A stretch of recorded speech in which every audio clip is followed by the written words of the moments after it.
स्वागत है आप सभी का आपके अपने फेवरेट एजुकेशनल प्लेटफॉर्म पे जिसका नाम है मैग्नेट ब्रेन्स हिंदी मीडियम, जहां पर आपको मिलती है क्वालिटी कंटेंट एजुकेशन बिल्कुल फ्री ऑफ कॉस्ट। मतलब ये कि यहां पर आपको कोई फी नहीं पे करनी होती है और ना ही किसी प्रकार का कोई कूपन कोड लगाना होता है। और इन्हीं बातों के साथ स्टार्ट करेंगे आज की क्लास, जो कि होने वाली है बड़ी इंटरेस्टिंग, क्योंकि हम एक बहुत ही तगड़े टॉपिक को, बात समझ में आ रही है, हम एक बहुत ही तगड़े टॉपिक की क्या करने वाले हैं भैया, धज्जियां उड़ाने वाले हैं। बहुत ध्यान से देखिएगा। साम्यावस्था स्थिरांक, अभिक्रिया भागफल और जो गिब्स ऊर्जा होती है, जिसका एक छोटा सा डेमो जो है हमने कक्षा 11वीं के इसके पहला वाला जो अध्याय उष्मागतिकी वहां पर लिया था। इन सबको हम क्या करने वाले हैं भाई, कनेक्ट करने वाले हैं। बहुत ध्यान से आप देखने वाले हैं इन सारी चीजों को। पर जैसा कि हम हमेशा करते हैं कि भैया आगे की कहानी शुरू करने से पहले जो इसके पहले की कहानी है ना, उसको एक बार जल्दी से दिमाग के अंदर, खोपड़ी के अंदर सेट कर लेते हैं। बहुत ध्यान से देखिएगा। तो बेटा आज के इस क्लास की शुरुआत करने से पहले हम ये देख लेते हैं कि भाई ये जो चैप्टर था, जिसको आप बोलते हो कि सर क्लास 11th का सबसे बड़ा चैप्टर है, जिसमें ढेर सारे टॉपिक्स हैं, इसमें हमने कौन से टॉपिक्स को, कॉन्सेप्ट्स को अभी तक कवर कर लिया है। बहुत ध्यान से देखिएगा। बहुत मस्त वाली बात, बहुत मस्त, मतलब मस्त ही मस्त वाली बात, राइट? आपने कहा हाँ जी सर, हाँ जी सर, हाँ जी सर, ठीक है। चलो, तो अभी तक की कहानी में बाबू हम कौन सी चीजें देख चुके हैं ना, उसको थोड़ा एक बार खोपड़ी में सेट कर लेते हैं। ध्यान से देखिएगा। साम्यावस्था, साम्यावस्था, केमिकल इक्विलिब्रियम, कहानी अब तक,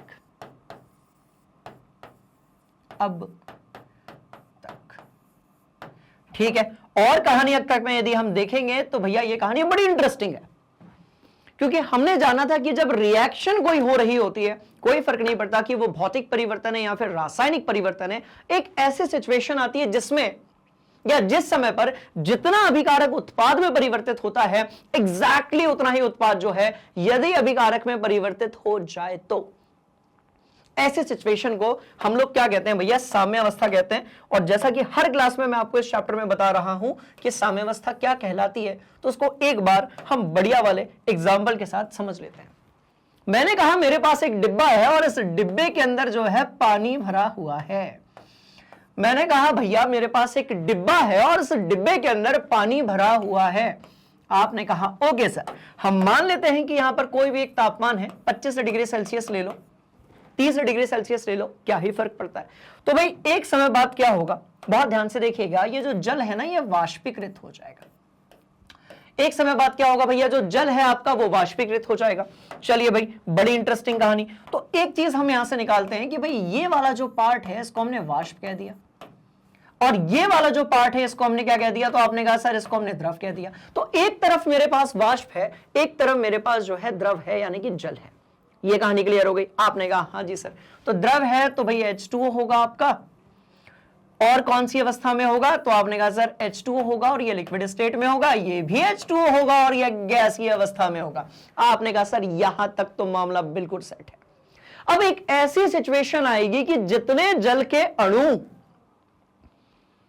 इस रिएक्शन में एक ऐसी सिचुएशन आएगी कि जितने जल के जो अणु है ना, यदि आपके वो वाष्प में परिवर्तित हो रहे हैं, तो बस उतने ही वाष्प के अणु जो है वापस से जल में परिवर्तित हो जाएंगे। मतलब यदि मुझे इसको रिप्रेजेंट करना है तो मैं यहां पर एक मस्त वाली चीज लिखूंगा कि भैया H2O जो आपका लिक्विड स्टेट में है, द्रव अवस्था में पाया जा रहा है, फिर वो जो है H2O में परिवर्तित हो जाएगा। किस में? तो भाई गैसीय अवस्था में। तो अब ध्यान से ये जो तीर लगे हुए हैं ना, इसको ध्यान से देखिएगा बेटा। ये दोनों तीरों का मतलब ये होता है कि जितना जल वाष्प में परिवर्तित होगा, उतना ही वाष्प जल में परिवर्तित होगा। तो हमने कहा इसका मतलब सांद्रता में कौनो परिवर्तन नहीं होगा। मतलब ये कि भैया अभिक्रिया तो चल रही है, रिएक्शन तो चल रही है, प्रक्रम तो चल रहा है, पर सांद्रता में कोई भी परिवर्तन नहीं आ रहा है। और ऐसी जो अवस्था होती है जिसमें सांद्रता समान अवस्था में पाई जाती है, उसी को हम लोग क्या बोलते हैं, बहुत ही ध्यान से देखिएगा, साम्यावस्था बोलते हैं। तो ये जो सिचुएशन हम यहां पर देख रहे हैं ना बबुआ, इसी को हम क्या बोलते हैं, बहुत ही ध्यान से देखिएगा, साम्यावस्था। आपने कहा सर यहां से तो कहानी क्लियर ही हो गई। अब यदि साम्यावस्था की आप बात करोगे तो ये दो प्रकार से हो सकती है बेटा, दोनों से ही क्वेश्चंस आते हैं, भौतिक और रासायनिक। और क्या बोलते हैं इस चैप्टर को, कॉम्प्लिकेटेड है, मुश्किल है, डिफिकल्ट है, सवाल नहीं बनते। रुको जरा अभी, यही बोलते हैं ना इस चैप्टर को लेके कि भाई कॉम्प्लिकेटेड है, मुश्किल है, अजीब सा है, इस चैप्टर से प्यार नहीं हो पाता है, बहुत दिक्कत वाली बात है, जिंदगी बहुत दर्द में है इस चैप्टर को लेके, यही सब बातें होती है ना। रुको 15-20 मिनट इस कहानी को सुनो, एक एक कॉन्सेप्ट को खोपड़ी के अंदर सेट करता हूं और फिर कोई भी क्वेश्चन यदि पूछ लिया जाएगा तो सीधे आपको वो सवाल बनेगा, दैट्स ऑल। बात समझ में आई?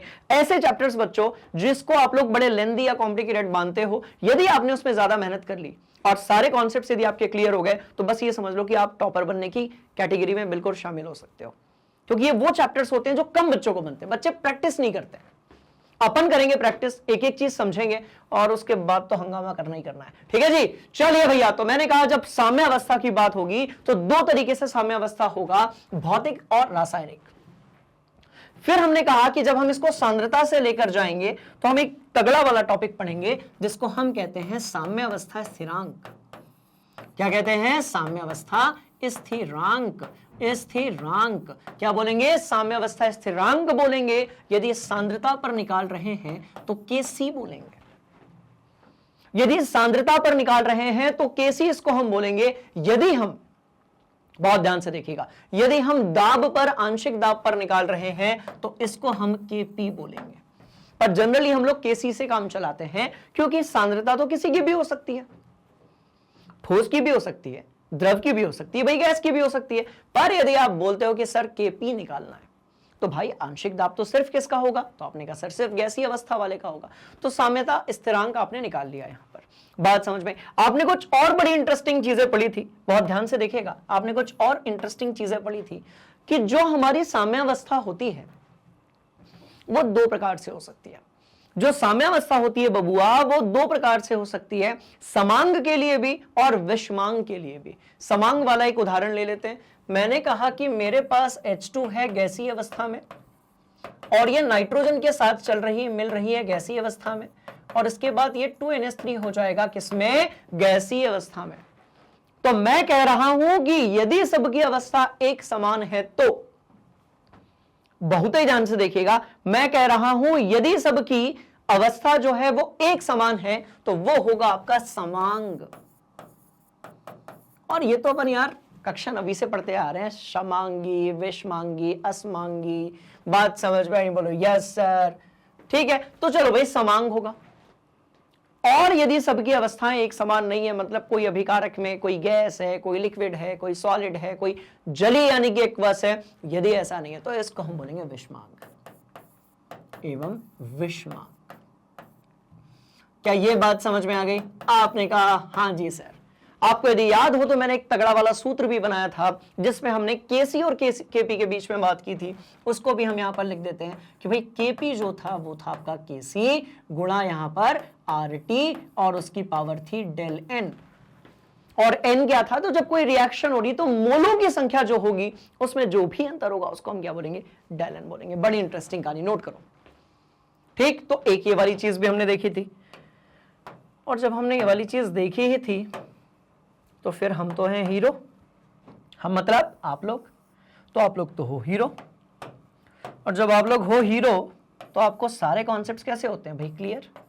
बात समझ में आ गई? चलो बच्चों, तो ये सब कुछ हमने यहां पर देख लिया था, समांगी, विषमांगी, साम्यावस्था, सारी कहानी जो है उसको खोपड़ी के अंदर बढ़िया तरीके से अपन सेट कर चुके थे। और पिछली जो कक्षा थी उसमें हमने ये जाना था, बहुत ध्यान से देखिएगा, उसमें हमने क्या जाना था कि भैया जो केसी होता है ना, केसी, केसी के अनुप्रयोग, जो केसी है इसके क्या हैं? तो भैया केसी के अनुप्रयोग हैं। बहुत ही ध्यान से देखिएगा भैया। तो ये जो है ये आपके केसी के क्या हैं? अनुप्रयोग हैं, एप्लीकेशन है। और इसमें हमने कई सारी चीजें सीखी थी, जैसे कि हम केसी देखकर ये बता देंगे कि जो रिएक्शन है वो उत्पाद की तरफ जाएगी या फिर अभिकारक की तरफ। तो यदि आपने पुराने वाले एपिसोड्स नहीं देखे हैं, स्टूडेंट जाकर देख लो, क्योंकि हर एक टॉपिक से क्वेश्चंस पूछे ही पूछे जाते हैं, भले ही आपके स्कूल के एग्जाम हो, नीट के एग्जाम हो, जेडबलई के एग्जाम हो, सीयूईटी के एग्जाम हो, मैं कह रहा हूं कोई भी एग्जाम हो। बात समझ में आ गई? बोला यस सर, नोट करो। ठीक, चलिए भाई, अब आज की क्लास में ये सब हम ऑलरेडी खत्म कर चुके हैं, ये कहानी अपनी पूरी हो चुकी है, राइट। आज की जो क्लास है उसमें हम बात करेंगे कि भैया जो हमारा साम्यावस्था स्थिरांक है, जिसको आप के या केसी कहते हो, ये अभिक्रिया भागफल Q या फिर गिब्स ऊर्जा जी जो है इसके बीच में कनेक्टेड कैसे होता है। राइट आपने कहा हाँ जी सर, चलते हैं इस कहानी की तरफ, बहुत ध्यान से देखिएगा। पहली वाली लाइन देखो, क्या इसके पहले वाला चैप्टर याद आया? आपने कहा हाँ जी सर, बहुत सिंपल है, यदि डेल जी नेगेटिव है तो, यदि डेल जी का मान, गिब्स ऊर्जा का मान यदि ऋणात्मक है तो इसका मतलब यह है कि स्वप्रवर्तित प्रक्रम है, स्पॉन्टेनियस प्रोसेस है, और यदि वो पॉजिटिव है यानी कि धनात्मक है तो भैया अस्वतः प्रवर्तित प्रक्रम है, यानी कि आपका नॉन स्पॉन्टेनियस है। बड़ी इंटरेस्टिंग कहानी, तो बहुत ध्यान से देखिएगा। अब हम कनेक्ट करने जा रहे हैं डेल जी को अभिक्रिया भागफल और के बीच से, ठीक है जी। चलो आओ, इसको छापा क्या? बिल्कुल छापा। आइए सबसे पहले तो हम ना ये Q और K जो है इसके बीच में डिफरेंस समझ लेते हैं। बहुत ध्यान से देखिएगा भाई, कोई रूल थोड़ी है कि कोई अभिक्रिया हमेशा साम्यावस्था में ही रहेगी। कुछ स्पेशल अभिक्रियाएं होती हैं जो साम्यावस्था में होती हैं। बहुत सारी रिएक्शन जो कि अनुत्क्रमणीय हैं वो साम्यावस्था में हो ही नहीं सकती। जैसे कि ये देखो, मैं कह रहा हूं भाई CH4 है, फिर ये आपका O2 है और ये बना रहा है CO2 प्लस ये बना रहा है 2H2। अब यहां पर मीथेन को आप जलाकर कार्बन डाइऑक्साइड और जल तो बना रहे हो ना। अब ये कभी साम्यावस्था में आ ही नहीं सकती क्योंकि ये अनुत्क्रमणीय प्रक्रम है। अनुत्क्रमणीय क्रमणीय अनुत्क्रमणीय प्रक्रम है। कैसा है?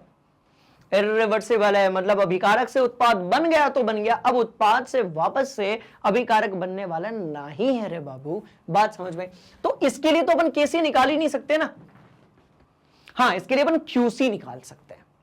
बात समझ में आई? इसके लिए अपन क्यूसी निकाल सकते हैं। तो क्यूसी किसी भी सिचुएशन पे निकाला जा सकता है, पर केसी जो है वो सिर्फ तभी निकाला जाएगा बबुआ जब हम सिर्फ बात करेंगे किसकी? साम्यावस्था की। तो बहुत ध्यान से देखिएगा की, ठीक है। दो चीजें हम जानते हैं कि हम गिब्स ऊर्जा को अच्छे तरीके से एक फॉर्मूले से रिलेट करते हैं। बहुत ध्यान से देखना, ये वाली बातें तो बिल्कुल क्लियर हैं आप लोगों को, राइट? हम गिब्स ऊर्जा को एक इस वाले फॉर्मूले से क्या करते हैं भैया? रिलेट करते हैं। और मैंने आपसे कहा था थर्मोडायनेमिक्स यानी कि ऊष्मागतिकी में की बहुत इंपॉर्टेंट फॉर्मूला है। अपन इसको इक्विलिब्रियम यानी कि साम्यावस्था में भी पढ़ेंगे। तो आपने कहा था उस समय पे कि सर अपन एक काम करते हैं, इस चैप्टर में भी प्रैक्टिस कर लेते हैं, इसके बाद वाले में भी करेंगे। तो उस टाइम तो कर ली थी, अब अभी कर लेते हैं। तो डेल जी क्या है? तो del G naught plus RT ln K. तो क्या है? तो भाई del G is equal to what? Del G plus RT plus ln, और ये यहां पर आपका QC है। यह बात समझ में आ गई? तो QC कब निकाला जाता है? जब कोई अभिकारक उत्पाद की सांद्रता दी होती है। जैसे केसी निकालते हैं वैसे क्यूसी भी निकालते हैं, पिछली कक्षा में पूरा पढ़ाया गया है आप लोगों को, राइट? तो क्यूसी वहां पर आपने रखा, पर फिर आपने कहा कि साम्यावस्था पर। अच्छा, ये सब आपको क्लियर है? ये गिब्स ऊर्जा है किसी भी तापमान किसी भी स्थिति में, ये एकदम मानक स्थिति में गिब्स ऊर्जा दी हुई है। और RT क्या है? तो भैया गैस नियतांक, T यहां पर आपका तापमान, ln जो है वो तो नेचुरल लॉग है, और QC क्या है आपका? तो आपने कहा सर अभिक्रिया का भागफल है। ठीक है, मस्त वाली बात। चलो भैया, साम्यावस्था पर हम बात करेंगे। किस पर? साम्यावस्था पर। तो जब भी साम्यावस्था की बात होती है तो भैया डेल जी बराबर आपका 0 हो जाता है और QC बराबर आपका कैसी हो जाता है। आपने कहा सर इतनी सी बात? अरे तो बहुत ही शानदार वाली बात है। चलो भाई, इसको मैंने समीकरण नंबर 1 रख दिया और कहा मैंने कि डेल जी एवं, पीछे लिखेंगे थोड़ा, हाँ यहां से लिखते हैं यार, माहौल बनाते हैं। चलो, तो डेल जी एवं केसी क्यूसी का मान रखने पर, मान समीकरण 1 में रखने पर, समीकरण 1 में रखने पर कुछ तो होगा, जो होगा वो देख लेते हैं। 0 बराबर डेल जी की power naught, del G naught मतलब मानक गिब्स ऊर्जा में परिवर्तन, प्लस RT ln KC। क्या यहां तक की कहानी क्लियर है? आपने कहा एकदम चकाचक क्लियर है सर। क्या यहां से हम डेल जी नॉट निकाल सकते हैं? आपने कहा जी हां सर, डेल जी नॉट जो है वो कितना हो जाएगा भैया, minus R T L N K C हो जाएगा। एक काम करो, तगड़ा वाला इसके आसपास जो है गोला बना दो और इसको आप एक समीकरण का नंबर दे दो, दे देंगे अपन, दे दो, बन जाओ हीरो बच्चों। टॉपिक को तगड़े से पढ़ो, बढ़िया उसके ढेर सारे क्वेश्चंस लगाओ, नॉलेज को एकदम दिमाग के अंदर फिट कर लो ताकि एग्जाम टाइम पर कोई भी प्रेशर ना हो, हीरो बन जाओ, खेल खत्म। चलो भैया, तो मैंने कहा हम जानते हैं कि ये सब होगा और यहां से आपका जो डेल जी नॉट है वो इस तरीके से हो गया। अब ना यहां पर एक लॉग के फॉर्मूले की एंट्री होती है। किसकी एंट्री होती है? तो बड़े ध्यान से देखिएगा भाई, यहां पर एक लॉग के फॉर्मूले की क्या होती है? तो भाई एंट्री होती है। कैसी होती है, क्या है, ये वो सब कुछ अपन देखेंगे। एक काम करते हैं, एलएन केसी ले लें, एलएन केसी ले लें, क्या कहते हो? मतलब थोड़ा और खुरापात कर लें? आपने कहा हाँ जी सर। तो एक काम करते हैं बेटा, ये जो आरटी वाला पोर्शन है इसको इधर लेकर आते हैं। तो मैं यहां से ये भी तो ले सकता हूं ना कि LN KC is equal to what? तो आप कहोगे सर नेगेटिव आरटी को आप उधर लेकर जा रहे हो ना, एकदम चकाचक वाली बात। तो मैंने कहा भैया negative of del G naught बटे ये कितना हो जाएगा? तो भैया आरटी हो जाएगा। ln kc is equal to what? Negative del G naught divide by RT. तो ये इस तरीके से हो जाएगा। आपने कहा सर इसको भी अपन जो है क्या करेंगे, ब्लॉक करेंगे। आओ, इसको भी अपन ने यहां पर कर दिया ब्लॉक। क्या यहां तक की कहानी क्लियर? आपने कहा हाँ जी सर। अब बहुत ध्यान से देखिएगा, एक सूत्र बता रहा हूं और उसके बाद ये बहुत इजी हो जाएगा। अब सूत्र क्या कहता है बेटा कि आपका यदि ln x is equal to y है, if ln x is equal to what? y, right? तो इस सिचुएशन में यदि मैं दोनों तरफ एंटी लॉग लेता हूं, क्या लेता हूं? बहुत ध्यान से देखना, एंटी लॉग। एक होता है लॉग, एक होता है जस्ट उसका उल्टा, उसको अपन क्या बोलते हैं? Anti log, right? तो यदि मैं इसका एंटी लॉग लेता हूं तो यह हो जाएगा आपका क्या? x की power e raise to the power y। क्या ये वाला दर्द समझ में आया मेरे सारे बायोलॉजी के धुरंधर बच्चों को? जी हाँ। यदि ln x is equal to y होता है तो x is equal to e raise to the power y होगा। खेल खत्म। बायोस बहुत डीप में नहीं जाना, मैथ्स वालों को ये चीज समझाने की बिल्कुल जरूरत नहीं है, वो तो इसके मास्टर है। बात समझ में आ गई? आपने कहा हाँ जी सर, आपने कहा हाँ जी सर, यही तो बात है। बस अब सेम फॉर्मूले को हम यहां लगाएंगे। तो आप ध्यान से देखेंगे बेटा, ये अपना x है और ये पूरा अपना y रिप्रेजेंट कर रहा है। ये जो पूरा है ये किसको रिप्रेजेंट कर रहा है भाई? y को। ये वाला x को, और ये पूरा जो पार्ट है ये y को रिप्रेजेंट कर रहा है। तो यदि मैं ऊपर वाले फॉर्मूले में ये एंटी लॉग लेता हूं, right, so this will turn into what? That kc is equal to e raise to the power minus del G naught divide by RT। अब डेल जी की जो वैल्यू है वो पॉजिटिव है या फिर नेगेटिव है, इससे अपन तहलका मचा देंगे। बहुत ध्यान से देखिएगा। अब डेल जी की वैल्यू पॉजिटिव और नेगेटिव है, यदि अपने को ये पता चल गया, बात समझ में आई? अब यदि डेल जी की वैल्यू पॉजिटिव है या नेगेटिव है, यदि अपने को ये पता चल गया तो अपन बन जाएंगे सिकंदर। खेल हो गया खत्म। ठीक है जी, बस ये वही टॉपिक है ना जिसको लेकर आप लोग डरते बहुत ज्यादा हो। देखो कैसी अपन ने धज्जियां उड़ाई इसकी। ठीक है, बहुत ध्यान से देखिएगा। तो भाई this will turn into what? kc is equal to what? e raise to the power minus del G naught divide by RT। चलो, और मैंने मारा इसके आसपास एक ये स्टाइल, बस खत्म बात। अब यदि आप ध्यान से देखेंगे तो भाई जो E है वो आपका एक एक्सपोनेंशियल है, R जो है वो आपका गैस स्थिरांक है तो वो तो फिक्स्ड है, तापमान भी आपका फिक्स्ड है। इसका मतलब ये हुआ कि ये kc और डेल जी के बीच में क्या हुआ? संबंध हुआ। तो ये जो समीकरण है जिसको मैंने कहा भाई समीकरण नंबर 3, राइट, ये किसको रिप्रेजेंट करता है? तो बहुत ही ध्यान से देखेंगे आप सभी भैया, kc, ये समीकरण kc एवं डेल जी के बीच क्या है? बीच क्या है? क्या है? क्या है? संबंध है बबुआ, संबंध है। बस। तो ये kc और डेल जी के बीच में कैसा है? तो आपने कहा सर ये एक संबंध है, और यहां से यदि कोई क्वेश्चन पूछा जाएगा तो अपन जो है गर्दा उड़ा देंगे, कोनो घबराने वाली बात नहीं है। ठीक है जी, अब पूछ लें तो यहां से क्वेश्चन। तो पहले तो आप यहां तक नोट करेंगे, हीरो अपन बन चुके हैं, अब सुपर हीरो बनने का टाइम आ गया है, क्योंकि अब हम सिर्फ सिचुएशन लगाएंगे कि भैया जो आपका डेल जी है ना, राइट, वो पॉजिटिव है कि नेगेटिव है। अब हम एक सिचुएशन लगाएंगे, तो बहुत ध्यान से देखिएगा, इस वाले पार्ट को मैं उठाकर एज इट इज पटकता हूं बाजू वाले में, ठीक है जी। चलो, तो Kc is equal to what, e raise to the power minus del G divide by R T, इसको अपने को याद रखने का, ठीक। चलो सर, माहौल बनाते हैं सर, आइए सर, आइए सर, आइए सर, राइट। आपने कहा जी हां सर।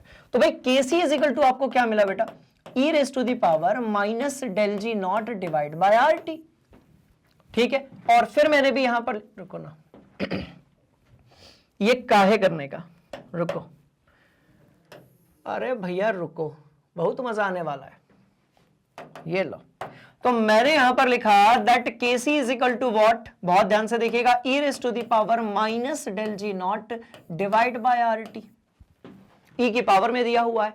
अब हमने सिचुएशन लगाई कि यदि, सुनो सुनो बाबू, यदि यदि यदि यदि यदि हमारा डेल जी जो है वो नेगेटिव है, यदि यहां पर डेल जी जो है वो आपका नेगेटिव है, इसका मतलब हम कह रहे हैं कि भैया स्वतः प्रवर्तित है, स्वतः, ठीक है जी, प्रवर्तित है। अरे बाबा क्या बात। तो मैंने कहा यदि डेल जी नेगेटिव है तो बस सीधी बात यह है कि भाई आपका जो Kc है वो कैसा हो जाएगा, Kc will turn into what, this will turn into e raise to the power negative of negative del G naught divide by आपका R T, and this will turn into what, तो आप बोलेंगे sir Kc is equal to e raise to the power del G naught बटे R T. तो यहां से एक चीज निकल कर आई कि आपका जो E है वो 1 से ज्यादा होगा। देखो E क्या होता है, तो भाई 2.73 होता है, E जो है वो क्या होता है बेटा, 2.73 होता है। अब 2.73 की वैल्यू यदि मैं यहां पर एक पॉजिटिव वैल्यू रखता हूं, समझना, इसको रटना मत नहीं, हर चीज को आप मेहनत के नाम पे कई बार रटने की कोशिश करते हो, इस कहानी को समझो। यदि मैं यहां पर कह रहा हूं E ये होता है, ये वाला ये E होता है, यदि मैं कह रहा हूं कि भाई E के ऊपर पॉजिटिव है तो ये पूरा आंसर भी तो पॉजिटिव में आएगा ना। बहुत ध्यान से देखना, E की वैल्यू ये होती है। अब मैंने यदि 2.73 के ऊपर 450 रखा है तो वैल्यू किस में आएगी, तो आपने कहा सर पॉजिटिव में। यदि मैंने 2.73 के ऊपर कोई वैल्यू जो है -3 रखी है तो वैल्यू किस में आएगी भाई, नेगेटिव में। क्या ये बात समझ में आई? नॉर्मल मैथ्स, किसी नंबर के ऊपर यदि आप पॉजिटिव की घात लगाएंगे तो पूरी वैल्यू जो है वो पॉजिटिव में आएगी, यदि आप नेगेटिव लगाते हैं तो आंसर आपका नेगेटिव में आएगा। सिंपल सी कहानी, बात समझ में। तो अब E के ऊपर जो भी चीज लिखी हुई है वो कैसी है, पॉजिटिव है, तो आपको यहां पर लिखना पड़ेगा, यहां पर E की पावर डेल जी नॉट बटे आर टी जो है वो आपका पॉजिटिव है। अतः Kc जो है वो भी कैसा होगा, पॉजिटिव होगा, और Kc जो है 1 से ज्यादा होगा। अरे भैया यहां पर जाकर तो कॉन्सेप्ट ने हारी मान ली, सीख तो गए। तो Kc कैसा होगा, आपने कहा सर बहुत इंटरेस्टिंग कहानी है, Kc आपका जो है वो होगा 1 से ज्यादा। और सुन लो मेरी बात बड़े ध्यान से, ये एक टॉपिक है ना, नीट और JEE वालों का पहला प्यार है। ये टॉपिक कैसा है, नीट और JEE वालों का पहला प्यार है। मतलब इस टॉपिक को वो नहीं भूलते हैं, सीधे सीधे क्वेश्चन पटक देते हैं, अपने को सिर्फ वैल्यूज को उठा उठा के पटकना होता है और हीरो बनना होता है, बस बात खत्म हो गई। चलो ये नोट कर लेंगे। तो Kc यदि आपका 1 से ज्यादा है तो क्या होगा वो भी हम देखेंगे। अब दूसरी सिचुएशन पे हम आते हैं, आइए।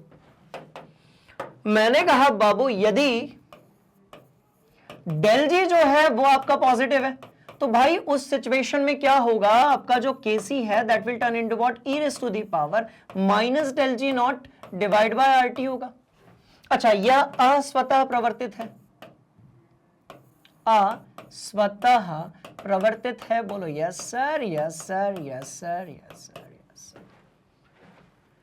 तो मैंने कहा भाई Kc इज इक्वल टू इतना होगा, तो ये वो सिचुएशन है बेटा, e raise to the power ये है, तो यहां पर e raise to the power minus del G naught divide by R T जो है वो नेगेटिव होगा। तो फिर हम ज्ञान देंगे कौन सा वाला, अतः Kc जो है वो भी नेगेटिव होगा। अरे बाबा Kc जो है वो भी कैसा होगा, आपने कहा सर नेगेटिव होगा। तो जैसे ही आपका केसी नेगेटिव होगा, इसका मतलब अब जो आपका केसी आ रहा है वो 1 से कैसा है भाई, कम है। लो, क्या आप इतना नोट करेंगे? आपने कहा सर बिल्कुल कर लेंगे, कर लो। तो एक तरफ केसी की वैल्यू जो है वो कैसी है, बहुत ध्यान से देखेंगे, 1 से ज्यादा है, और एक तरफ यदि केसी की वैल्यू जो है वो 1 से कैसी है, कम है। स्वप्रवर्तित के लिए 1 से ज्यादा, अस्वतः प्रवर्तित के लिए कैसी होगी, तो बहुत ध्यान से देखेंगे भैया, 1 से कम। जे बात, ये हुई ना कोई बात। चलो आओ, सब डेरिवेशन वेरिएशन निपटा डाले अपन लोगों ने, ठीक। तो यदि डेल जी आपका 0 से कम है यानी कि नेगेटिव है, तो ये पूरा पार्ट धनात्मक होगा, और के की वैल्यू 1 से ज्यादा होगी। और के की वैल्यू किससे होगी, तो भैया 1 से ज्यादा होगी। देखो रे बाबा, सही है रे बाबा, जो अभिक्रिया की स्वतः प्रवर्तिता को दर्शाएगा। अतः अभिक्रिया जो है किस दिशा में जाएगी भाई, अग्र दिशा में जाएगी, मतलब कि उत्पाद की तरफ जाएगी। बात समझ में आ रही है? तो अभिक्रिया इसमें आपकी उत्पाद की तरफ जाएगी। पटक देते हैं इस कॉन्सेप्ट को भी। तो अभिक्रिया किस तरफ जाएगी, आपने कहा सर, अतः अभिक्रिया जो है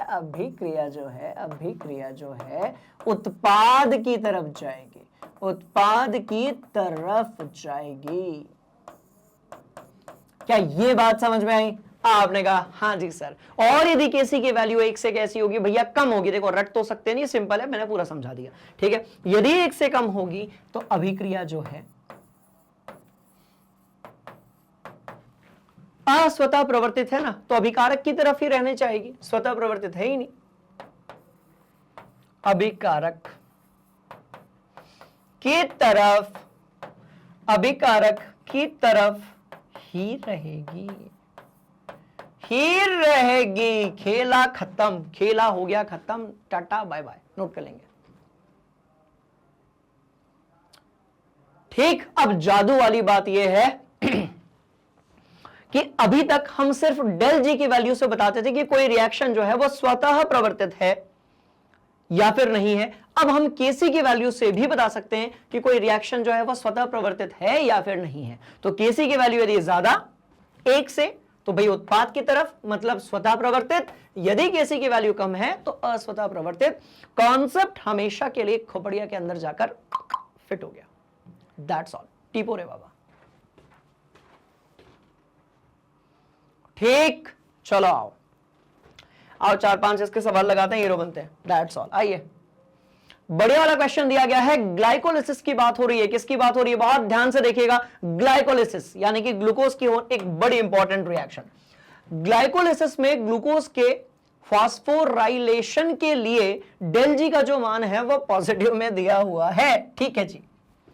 डेल जी जो है उसका मान दिया हुआ है, आपको केसी का मान निकालना है। और जैसा कि मैंने आपको बताया था कि सुनिए, ये पर्टिकुलर टॉपिक नीट और जेडब्ल्यू वालों का पहला प्यार है, कभी भूलते नहीं है। यहां से क्वेश्चन देते ही देते हैं, दे दिया। देखो आ जाओ। तो del G is given by इतना, ठीक है जी। तो एक बात बताइए, वैल्यूज तो पुट करना है यार, कर देंगे ना, आ जाओ। तो मैंने कहा भैया कि जो डेल जी नॉट है ना, वो कितना होगा, minus of RT ln KC।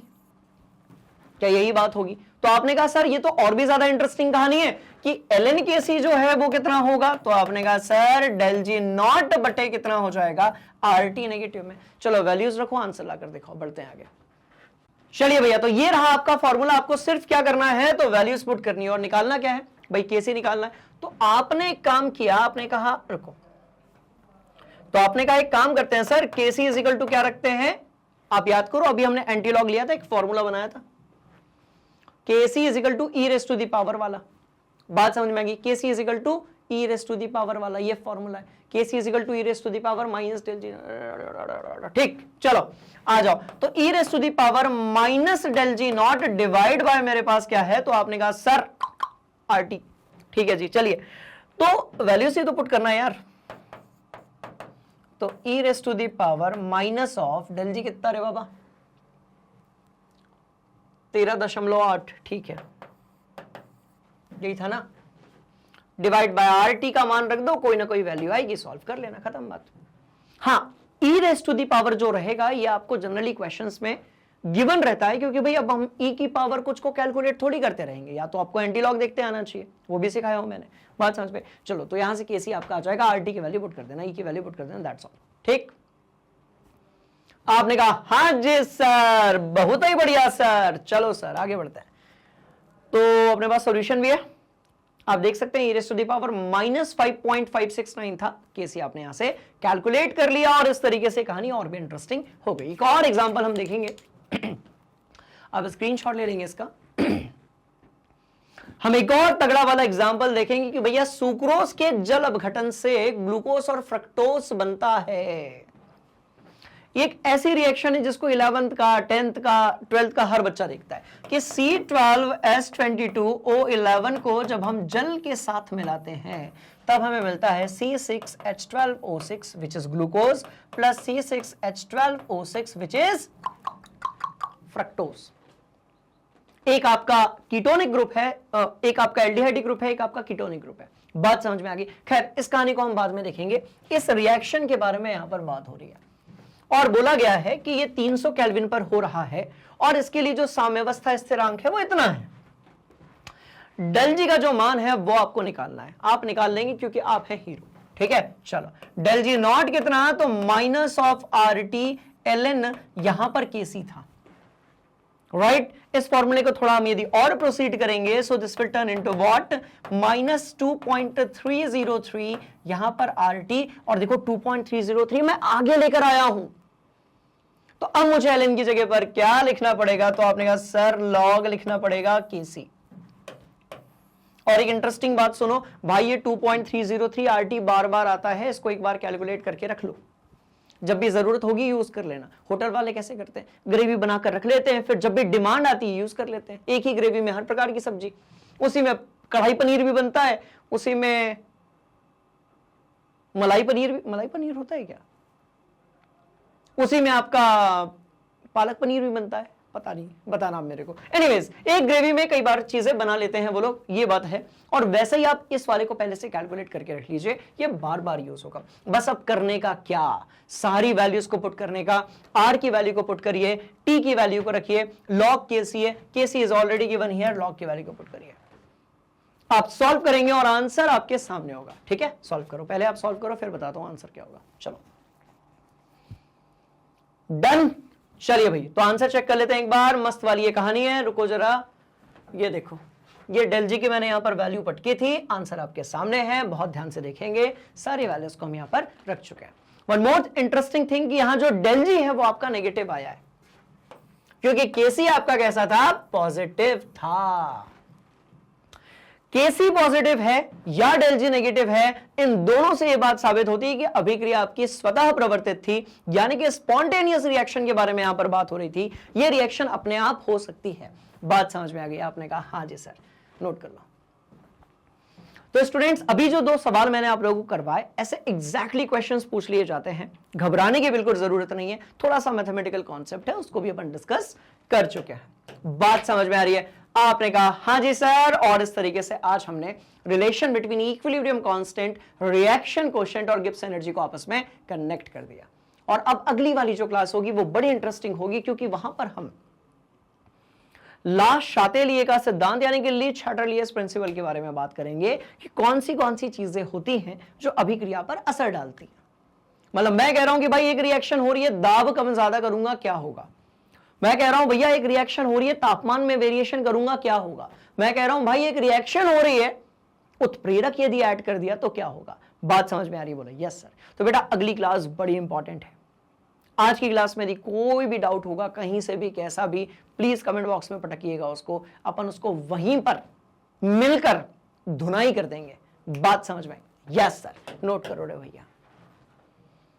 और इस तरीके से आज की जो क्लास है वो यहां पर जाकर खत्म होती है। अगली क्लास में हम बहुत ज्यादा हंगामा मचाने वाले हैं। बने रहिए मैग्नेट ब्रेन्स हिंदी मीडियम के साथ। और जो बच्चे नए हैं वो बहुत ध्यान से देखें, एक्सेस कैसे कर सकते हो, तो भाई यूट्यूब पे तो देख ही रहे हो, पर साथ साथ में आप गूगल से या फिर हमारे ऐप से भी पढ़ाई कर सकते हो, क्योंकि वहां पर ऐड नहीं आते हैं, सीधे वीडियो स्टार्ट हो जाता है। राइट? तो करना क्या है, जाइए गूगल पे या किसी भी सर्च इंजन पे सर्च कीजिए दो गोल्डन वर्ड्स। कौन से भाई? Magnet brains. इंग्लिश मीडियम वाले हो तो ध्यान से देखो, नर्सरी से लेकर 12वीं तक सारी कक्षाएं बिल्कुल free of cost. On the same way NTSC, olympiad, CUET और स्पोकन इंग्लिश की यदि हम बात करें तो ये भी मिलने वाला है आपको बिल्कुल फ्री ऑफ कॉस्ट। साथ में यदि हम हिंदी मीडियम स्टूडेंट्स की बात करते हैं तो भैया 7वीं से लेकर 12वीं तक जितने भी बोर्ड्स हैं हम सारे लिख नहीं सकते यहाँ पे, इसलिए कुछ ही लिखे, सब कुछ बिल्कुल मुफ्त। आपको सिर्फ एक कष्ट करना है, राइट, एक छोटी सी क्लिक, और आपका अच्छा रिजल्ट ही, ठीक है, हमारी फी है। ठीक है, चलिए बच्चा, और साथ में बुक्स और ई बुक्स भी अवेलेबल है, जिसकी जो लिंक है वो नीचे कहां पर गिवन है, डिस्क्रिप्शन में गिवन है, आप वहां से एक्सेस कर सकते हैं। तो स्टूडेंट्स, इस पूरे चैप्टर को अपन स्टेप्स में पार्ट वाइज पढ़ेंगे, एक एक कॉन्सेप्ट को सीखेंगे और एग्जाम में शानदार परफॉर्म करके आएंगे। इसी तरीके से अगले लेक्चर के लिए बने रहिए मैग्नेट ब्रेन्स हिंदी मीडियम के साथ। थैंक यू सो मच, जय हिंद।